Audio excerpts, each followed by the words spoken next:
Hello दोस्तों, नमस्कार। उम्मीद करते हैं आप अच्छे होंगे। आज कक्षा 10वीं का हिंदी का हमारे पास पेपर है। बहुत ही महत्वपूर्ण पेपर है, इसको आप ज़रूर पढ़िए और अपने दोस्तों को ज़्यादा से ज़्यादा शेयर कीजिए। पहला प्रश्न है हमारे पास, सूर्य के रचनाकार, सूर सागर के रचनाकार कौन है? तो सूरदास जी हैं। प्रवंचना का शाब्दिक अर्थ क्या है? प्रवंचना का शाब्दिक अर्थ है धोखा देना। करुण रस का स्थायी भाव क्या होता है? करुण रस का स्थायी भाव शोक होता है। शहर के मुख्य चौराहे पर नेताजी सुभाष चंद्र बोस की प्रतिमा लगवा दी गई थी, तो किसके द्वारा लगवाई गई थी? प्रशासनिक अधिकारियों के द्वारा लगवाई गई थी। दशानन में समास है, तो दशानन में बहुव्रीहि समास होता है। भोलानाथ का असल नाम क्या था? तो भोलानाथ का असल नाम तारकेश्वर नाथ था। इसके बाद हमारे पास सही जोड़ी है, इसको आइए हम देखते हैं सही जोड़ी को। संस्कृत किससे संबंधित है? तो भवन आनंद कौशल्यायन जी की लिखी गई रचना है। कन्यादान ऋतुराज के द्वारा लिखी गई रचना है। मैं क्यों लिखता हूँ, ये अज्ञेय के द्वारा लिखी गई रचना है। अधिक बोलने वाले को वाचल कहते हैं। प्रत्येक चरण में 16-16 मात्राएं होती हैं, उसे चौपाई छंद कहते हैं। नाच न जाने आंगन टेढ़ा एक लोकोक्तियाँ। इसके बाद हमारे पास सत्य आता है, तो सूरदास जी वल्लभाचार्य के शिष्य थे, सत्य है। मूरत मधुर मनोहर देखी पंक्ति में यमक अलंकार, ये असत्य है।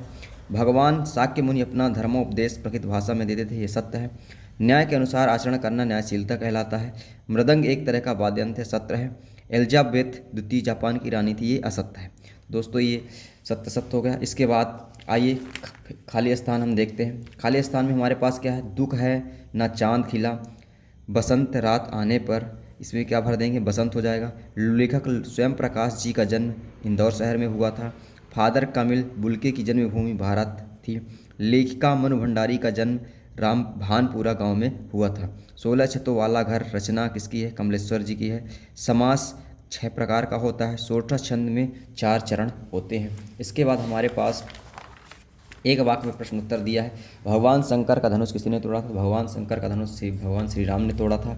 कवि के अनुसार ऋतु की आभा अट नहीं रही है, ये किसके अनुसार ऋतु की आभा नहीं अट रही है? तो बसंत के बिना उसकी आभा नहीं अट रही है। उपमा अलंकार के कितने अंग होते हैं? उपमा अलंकार के 4 अंग होते हैं। खूब लड़दी मर्दानी वह तो झांसी वाली रानी थी, कौन सा अलंकार है? तो खूब लड़ी मर्दानी वह तो झांसी वाली रानी में वीर रस कौन सा रस है? तो वीर रस है।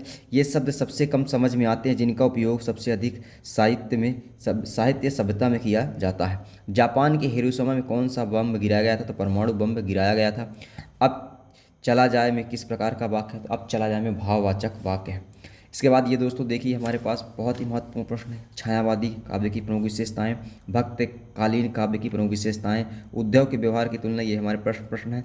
ये सबसे महत्वपूर्ण है प्रश्न। ये हमारे पास तुलसीदास जी और जयशंकर प्रसाद की रचना लिखिए और इनकी 2 रचनाएं और काव्यगत विशेषताएं लिखिए। फिर इसके बाद हमारे पास महाकाव्य और खंडकाव्य में अंतर। आचार्य विश्वनाथ के अनुसार काव्य की परिभाषा लिखनी है। अनुप्रास अलंकार की परिभाषा उदाहरण लिखिए। हास्य रस का एक उदाहरण दीजिए। नाटक और एकांकी में अंतर, आत्मकथा एवं जीवनी में अंतर है। फिर इसके बाद ये दोस्तों हमारे पास आप देख सकते हैं। फिर इसके बाद ये सबसे इंपॉर्टेंट है कि रामवृक्ष बेनीपुरी और महावीर प्रसाद द्विवेदी का साहित्यिक जीवन परिचय, उसकी 2 रचनाएं एवं भाषा शैली लिखना है। इसके बाद नीचे ये प्रश्न दिया, भोलानाथ ने अपने साथियों को ये क्यों सिसकना क्यों भूल गया जाता है? रानी एलिजाबेथ के दर्जी की परेशानी का क्या कारण था? ये फिर इसके बाद हमारे पास ये आता है, मुहावरों का अर्थ 9 2 11 का मतलब भाग जाना, का तारा मतलब बहुत प्यारा, ये समास दिया गया है। प्रतिदिन राजपुत्र। अतिसंयुक्त अलंकार किसे कहते हैं? बहुत ही इंपॉर्टेंट। गीतिका छंद का उदाहरण एवं, तो ये थोड़ा सा ये सब प्रश्न थोड़ा सा अलग है, इसको आप पढ़ के नहीं जाना, क्योंकि गीतिका छंद ये सिलेबस में नहीं है। इसके संधि एवं समास में अंतर लिखिए। वाच्य की परिभाषा एवं वाच्य के प्रकार लिखिए। इसके बाद ये अपठित गद्यांश है, इस अपठित गद्यांश जरूर देखिए और इसको पढ़ के जाइए। इसके बाद हमारे पास ये है, इसको आप ज़रूर देखिए और जाइए, देख कर जाइए। इसके बाद हमारे पास नेक्स्ट लास्ट में बचा ये संदर्भ प्रसंग व्याख्या और ये एप्लीकेशन, और एक लास्ट में या इसको अनुच्छेद में लिखना खेलों का वर्णन। ये लाउड स्पीकर के लिए एप्लीकेशन आया है। एक बड़े भाई में विवाह के सम्मिलित होने के लिए अपने मित्र को पत्र लिखना है, और ये आपको 23 नंबर प्रश्न लिखा जाएगा। इसके आपको विज्ञान का राष्ट्रीय शिक्षा नीति, ये किसी एक के बारे में आपको 120 शब्दों में लिखना है। दोस्तों उम्मीद करते हैं कि आप को इस पेपर से कुछ ना कुछ हेल्प होगी, तो ज़्यादा से ज़्यादा इस वीडियो को लाइक कीजिए, शेयर कीजिए, ताकि आपके दोस्त को भी कुछ ना कुछ हेल्प हो। धन्यवाद।